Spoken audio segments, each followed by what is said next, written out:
कोलकाता के Eden gardens में आज क्रिकेट का एक ऐसा महासंग्राम देखने को मिला जिसने हर किसी को अपनी सीटों से हिलने नहीं दिया। मुकाबला था दो ढाकर टीमों के बीच, कोलकाता नाइट राइडर्स जो इस बार अपनी बादशाहत बचाने उतरे थे और रॉयल चैलेंजर्स बैंगलोर जो नए तेवर और इरादों के साथ मैदान में थे। ये मैच सिर्फ एक मुकाबला नहीं था बल्कि रोमांच, उम्मीदों और जबरदस्त टक्कर का एक पूरा पैकेज था। जहां एक तरफ केकेआर ने अपनी पकड़ मजबूत कर ली थी, वहीं आरसीबी ने अविश्वसनीय वापसी करते हुए मैच को आखिरी पल तक दिलचस्प बनाए रखा। तो आइए इस रोमांचक दास्तान के हर पन्ने को पलटते हैं और देखते हैं कि कैसे ये मुकाबला इतिहास के सुनहरे अक्षरों में दर्ज हो गया। और हाँ, अगर आपके दिल में भी आरसीबी के लिए खास जगह है तो इस वीडियो को एक लाइक जरूर कीजिएगा। दोस्तों, आईपीएल 2025 का धमाकेदार आगाज हुआ और पहले ही मैच में कोलकाता का ऐतिहासिक ईडन गार्डन्स गवाह बना एक जबरदस्त भिड़ंत का। एक ओर थी गत चैंपियन केकेआर तो दूसरी ओर विराट कोहली के नेतृत्व वाली रॉयल चैलेंजर्स बैंगलोर की टीम। इस महत्वपूर्ण मुकाबले में आरसीबी के कप्तान रजत पाटीदार ने टॉस जीता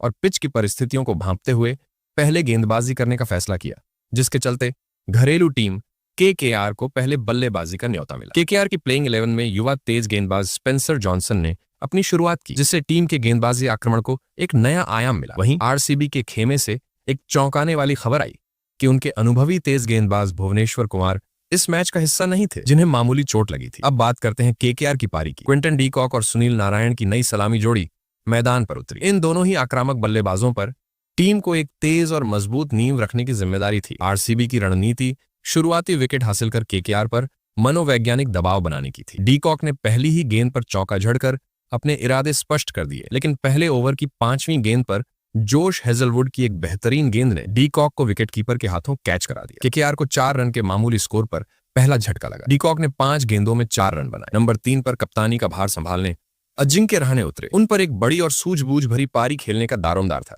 जबकि नारायण को उनका साथ देना जरूरी था। पारी का दूसरा ओवर यश दयाल ने बड़ी कसी हुई गेंदबाजी करते हुए सिर्फ 1 रन दिया। शुरुआती 2 ओवरों में केकेआर का स्कोर 5 रन से आगे नहीं बढ़ पाया। तीसरे ओवर में भी जोश हेजलवुड की सटीक लाइन और लेंथ वाली गेंदबाजी जारी रही। उन्होंने इस ओवर में सिर्फ 4 रन दिए। दबाव धीरे धीरे केकेआर के बल्लेबाजों पर बढ़ता जा रहा था, क्योंकि रन आसानी से नहीं आ रहे थे। लेकिन फिर चौथे ओवर में कप्तान अजिंक्य रहाणे ने अपने बल्ले का दम दिखाया और युवा गेंदबाज राशिक डर सलाम को निशाना बनाया। इस ओवर में रहाणे के बल्ले से 2 गगनचुंबी छक्के और एक दर्शनीय चौका निकला, जिससे ओवर में कुल 16 रन आए और केकेआर खेमे ने राहत की सांस ली। इसके बाद 5वें ओवर की कमान कुणाल पांड्या ने संभाली। इस ओवर की पहली ही गेंद पर सुनील नारायण ने एक लंबा छक्का लगभग 99 मीटर का लगाया। इसके अलावा ओवर की अंतिम 2 गेंदों पर कप्तान रहाणे ने भी 2 बेहतरीन चौके जड़े, जिससे इस ओवर से भी 15 रन आए। पावर प्ले का अंतिम ओवर भी केकेआर के लिए महत्वपूर्ण साबित हुआ। यश दयाल, जिन्होंने पहले ओवर में सिर्फ 1 रन दिया था, इस बार नारायण और रहाणे की तूफानी बल्लेबाजी के शिकार बने। सुनील नारायण ने एक शानदार चौका लगाया, जबकि अजिंक्य रहाणे के बल्ले से 2 करारे चौके और एक शानदार छक्का निकला। इसी के साथ केकेआर का स्कोर 50 के पार पहुंच गया और नारायण और रहाणे के बीच अर्धशतकीय साझेदारी भी पूरी हुई। इस तरह केकेआर ने पहले पावर प्ले में 1 विकेट खोकर 60 रन बनाए और मैच में जबरदस्त वापसी की। शुरुआती 2 ओवरों में सिर्फ 5 रन बनने के बाद अगले 4 ओवरों में केकेआर के बल्लेबाजों ने 55 रन ठोक डाले, जिसमें कप्तान रहाणे की आक्रामक बल्लेबाजी का अहम योगदान रहा। रहाणे 250 से ज्यादा की स्ट्राइक रेट से रन बटोर रहे थे और तेजी से अपने अर्धशतक की ओर बढ़ रहे थे। हालांकि पावर प्ले की समाप्ति के बाद अगले 2 ओवरों में आरसीबी के गेंदबाजों ने लगाम कसी और केकेआर को आसानी से रन बनाने नहीं दिए। लेकिन इसके बाद सुनील नारायण ने भी आरसीबी के गेंदबाजी आक्रमण पर पलटवार किया। 9वें ओवर में अजिंक्य रहाणे ने एक शानदार छक्का झड़कर महज 25 गेंदों में अपना अर्धशतक पूरा किया। इसी ओवर में सुनील नारायण ने सुरेश शर्मा के खिलाफ एक चौका और एक छक्का लगाया। अब केकेआर की टीम पूरी तरह से हावी नजर आ रही थी। 10वां ओवर भी रोमांच से भरपूर रहा। राशिक डर सलाम के इस ओवर में पहले सुनील नारायण ने एक छक्का और एक चौका लगाकर टीम का स्कोर 100 के पार पहुंचाया। इसी के साथ रहाणे और नारायण के बीच शतकीय साझेदारी भी पूरी हो गई। नारायण भी अब अपने अर्धशतक के करीब पहुंच रहे थे, लेकिन 10वें ओवर की आखिरी गेंद पर बड़ा शॉट खेलने की कोशिश में वह जीतेश शर्मा को कैच थमा बैठे। केकेआर को दूसरा बड़ा झटका लगा। सुनील नारायण ने 26 गेंदों में 44 रनों की महत्वपूर्ण पारी खेली, जिसमें 5 चौके और 3 छक्के शामिल थे। उनके जाने के बाद वेंकटेश अय्यर नंबर 4 पर उतरे, लेकिन 11वां ओवर लेकर आए कृणाल पांड्या ने केकेआर को एक और करारा झटका दिया। इस ओवर में अजिंक्य रहाणे बड़ा शॉट खेलने के प्रयास में अपना विकेट गंवा बैठे। केकेआर का स्कोर 109 पर 3 विकेट हो गया। यह केकेआर के लिए एक बड़ा नुकसान था, क्योंकि रहाणे सेट थे और तूफानी बल्लेबाजी कर रहे थे। आरसीबी ने लगातार 2 ओवरों में 2 विकेट लेकर मैच में वापसी कर ली थी। अजिंक्य रहाणे ने 31 गेंदों में 56 रनों की शानदार पारी खेली। रहाणे के आउट होने के बाद युवा अंगकृश रघुवंशी नंबर 5 पर आए। 2 विकेट जल्दी गिरने के बाद भी केकेआर ने आक्रामक रवैया नहीं छोड़ा। 12वें ओवर में सुयश शर्मा के खिलाफ अंगकृश रघुवंशी ने लगातार 2 बेहतरीन चौके लगाए, जबकि इस ओवर में अय्यर के बल्ले से भी एक चौका निकला, जिससे ओवर में 14 रन आए। लेकिन फिर 13वें ओवर में कृणाल पांड्या ने आरसीबी को एक और महत्वपूर्ण सफलता दिलाई। उन्होंने वेंकटेश अय्यर को क्लीन बोल्ड कर केकेआर को चौथा झटका दिया। 125 रन पर केकेआर का चौथा विकेट गिरा। वेंकटेश अय्यर ने 7 गेंदों में 6 रन बनाए। उनके बाद रिंकू सिंह मैदान पर उतरे और आते ही एक चौका झड़कर इरादे जाहिर कर दिए। केकेआर को उनसे बड़ी उम्मीदें थीं, लेकिन कृणाल पांड्या आज अलग ही रंग में रंगे थे। उन्हें रोकना मुश्किल हो रहा था। 15वें ओवर में कृणाल पांड्या ने केकेआर को एक और बड़ा झटका दिया। ओवर की आखिरी गेंद पर उन्होंने रिंकू सिंह को क्लीन बोल्ड कर दिया। 145 रन पर केकेआर का 5वां विकेट गिरा। रिंकू सिंह ने 10 गेंदों में 12 रन बनाए। फिर आंद्रे रसेल जैसे विस्फोटक बल्लेबाज मैदान पर उतरे, लेकिन आरसीबी ने एक जोखिम भरा फैसला लिया और सुयश शर्मा को रसेल के सामने गेंदबाजी के लिए लाए। रसेल ने सुयश पर एक चौका भी जड़ा, लेकिन अगली ही गेंद पर सुयश ने एक गुगली डालकर रसेल को क्लीन बोल्ड कर दिया। यह विकेट बेहद महत्वपूर्ण था, क्योंकि रसेल अंतिम ओवरों में मैच का रुख पलटने की क्षमता रखते हैं। इसी के साथ 150 रन पर केकेआर का 6ठा विकेट गिर गया। आंद्रे रसेल ने 3 गेंदों में 4 रन बनाए। नंबर 7 पर रमनदीप सिंह आए। अब आरसीबी ने शानदार वापसी कर ली थी और मैच पर उनका दबदबा साफ नजर आ रहा था। 17वें ओवर में लियाम लिविंगस्टन ने भी कसी हुई गेंदबाजी की और सिर्फ 4 रन दिए। आरसीबी के गेंदबाज अब रन देने में कंजूसी कर रहे थे। हालांकि इसके बाद अंगकृश रघुवंशी ने जरूर हाथ खोले और 18वें ओवर में जोश हेजलवुड पर एक छक्का जड़ा, लेकिन 19वें ओवर में यश दयाल ने बेहतरीन गेंदबाजी करते हुए सिर्फ 4 रन दिए और अंगकृश रघुवंशी का महत्वपूर्ण विकेट भी हासिल किया। रघुवंशी बड़ा शॉट खेलने के प्रयास में आउट हो गए और 168 रन पर केकेआर का 7वां विकेट गिरा। अंगकृश रघुवंशी ने 22 गेंदों में 30 रन बनाए, जिसमें 2 चौके और एक छक्का शामिल था। अंतिम ओवर में भी जोश हेजलवुड की शानदार गेंदबाजी जारी रही। उन्होंने बल्लेबाजों को बांधे रखा और बड़ा शॉट खेलने का मौका नहीं दिया। साथ ही हर्षित राणा का विकेट भी लिया। हर्षित राणा ने 6 गेंदों में 5 रन बनाए। आखिरी ओवर में हेजलवुड ने सिर्फ 5 रन दिए। इस तरह केकेआर की टीम ने पहले बल्लेबाजी करते हुए 20 ओवर में 174 रन बनाए। रमनदीप सिंह 6 रन बनाकर नाबाद रहे। आरसीबी के लिए कृणाल पांड्या ने बेहतरीन गेंदबाजी करते हुए अपने 4 ओवरों में 29 रन देकर 4 महत्वपूर्ण विकेट झटके। जोश हेजलवुड ने भी किफायती गेंदबाजी करते हुए 2 विकेट लिए। यश दयाल, राशिक डर सलाम और सुयश शर्मा को एक एक विकेट मिला।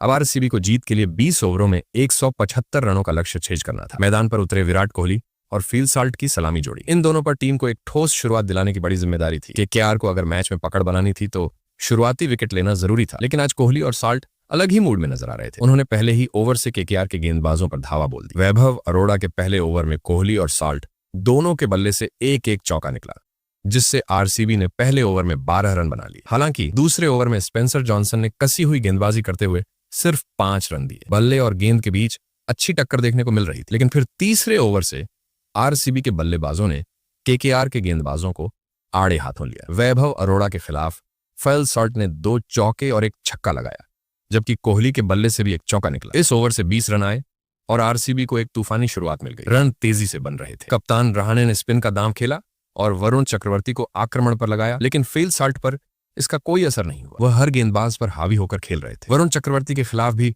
साल्ट ने लगातार 4 गेंदों पर 4 बाउंड्री जड़ी। इस ओवर में 3 चौके और एक शानदार छक्का लगाकर साल्ट ने आरसीबी का स्कोर 50 के पार पहुंचा दिया और कोहली के साथ उनकी अर्धशतकीय साझेदारी भी पूरी हो गई। केकेआर के गेंदबाज बेबस नजर आ रहे थे। स्पेंसर जॉनसन भी कोहली के कहर से नहीं बच सके। 5वें ओवर में कोहली ने उनकी लगातार 2 गेंदों पर 2 बेहतरीन चौके जड़े, जबकि साल्ट ने भी एक चौका लगाया, जिससे इस ओवर से 17 रन आए। केकेआर को विकेटों की सख्त जरूरत थी, लेकिन पावर प्ले के आखिरी ओवर में हर्षित राणा ने अच्छी गेंदबाजी की और आरसीबी के बल्लेबाजों को खुलकर खेलने का मौका नहीं दिया। हालांकि उन्होंने कोहली का कैच भी छोड़ा, जो केकेआर के लिए महंगा साबित हो सकता था। उस समय कोहली 28 रन पर थे। इस तरह आरसीबी ने पावर प्ले में बिना विकेट खोए 80 रन बना डाले और मैच पर पूरी तरह से अपना दबदबा बना लिया। 7वें ओवर में वरुण चक्रवर्ती के खिलाफ कोहली ने एक चौका लगाया और इसी ओवर की 5वीं गेंद पर फील्ड साल्ट ने सिर्फ 25 गेंदों में अपना अर्धशतक पूरा कर लिया। अपने डेब्यू मैच में ही साल्ट ने शानदार प्रदर्शन कर सभी टीमों को चेतावनी दे दी। कोहली और साल्ट की ओपनिंग जोड़ी को रोकना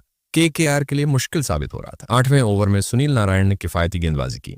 वरुण चक्रवर्ती ने 9वें ओवर में आखिरकार केकेआर को पहली सफलता दिलाई। फील्ड साल्ट बड़ा शॉट खेलने के प्रयास में आउट हो गए। 95 रन पर आरसीबी का पहला विकेट गिरा। फील्ड साल्ट ने 31 गेंदों में 56 रनों की तूफानी पारी खेली, जिसमें 9 चौके और 2 छक्के शामिल थे। साल्ट अपना काम कर गए थे और आरसीबी को मजबूत स्थिति में पहुंचा दिया था। साल्ट के आउट होने के बाद impact player Devdutt Padikkal number 3 पर उतरे। यह उनकी होम वापसी थी, लेकिन वरुण चक्रवर्ती अच्छी लय में थे। उन्होंने पडिक्कल को शुरुआती गेंदों पर परेशान किया। 10वें ओवर में कोहली और पडिक्कल ने मिलकर आरसीबी का स्कोर 100 के पार पहुंचाया। पहले 10 ओवरों में आरसीबी ने 104 रन बनाए। कोहली शानदार टच में नजर आ रहे थे और लगातार बड़े हिट लगा रहे थे। 11वें ओवर में उन्होंने वरुण चक्रवर्ती पर एक छक्का जड़ा और ओवर से 11 रन बटोरे, लेकिन 12वें ओवर में आरसीबी को एक और झटका लगा। सुनील नारायण की गेंद पर बड़ा शॉट खेलने के प्रयास में देवदत्त पडिक्कल अपना विकेट गंवा बैठे। 118 रन पर आरसीबी का दूसरा विकेट गिरा। पडिक्कल ने 10 गेंदों में 10 रन बनाए। उनके बाद कप्तान रजत पाटीदार मैदान पर उतरे। 11वें ओवर में हर्षित राणा के खिलाफ कवर के ऊपर से